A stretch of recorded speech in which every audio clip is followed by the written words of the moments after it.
Если вы испытываете чувство страха, надо в первую очередь выдохнуть.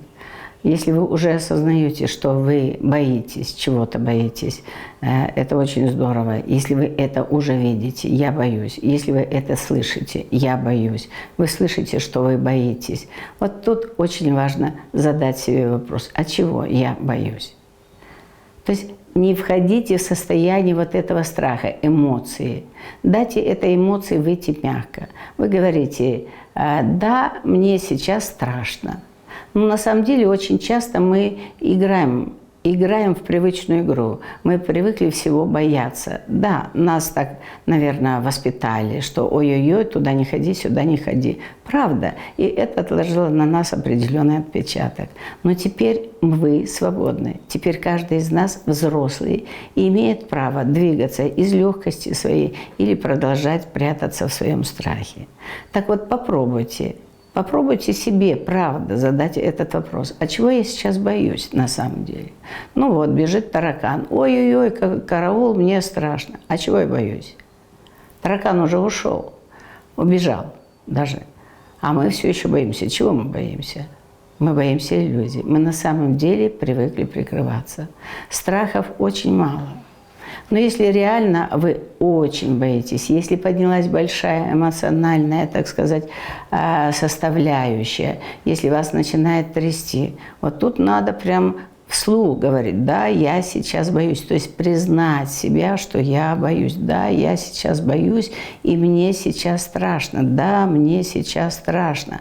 Таким образом, вы через слова вы начинаете скидывать напряжение, которое у вас внутри есть. Мало того, когда вы соглашаетесь с этим и говорите этому «да», тогда с вами происходит что-то очень интересное. На самом деле энергетически вы освобождаетесь от заряда, который был внутри. Вы освобождаетесь от напряжения, которое было внутри.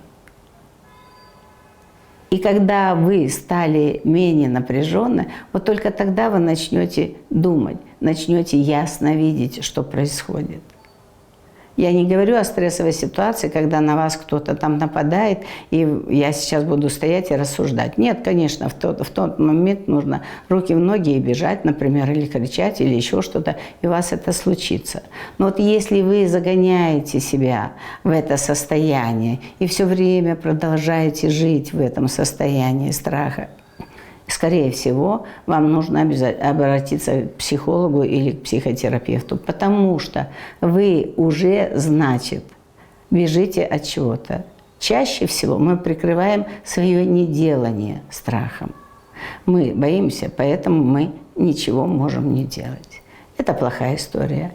Поэтому вот тут очень важно разобраться, а действительно ли этот страх, действительно ли он огромен, действительно ли он вас поглотил. Вот если он вас поглотил, возвращайтесь. То есть проговаривайте вслух, проговаривайте, и вы в какой-то момент выдохните, вы в какой-то момент остановитесь, потому что напряжение вы скинули.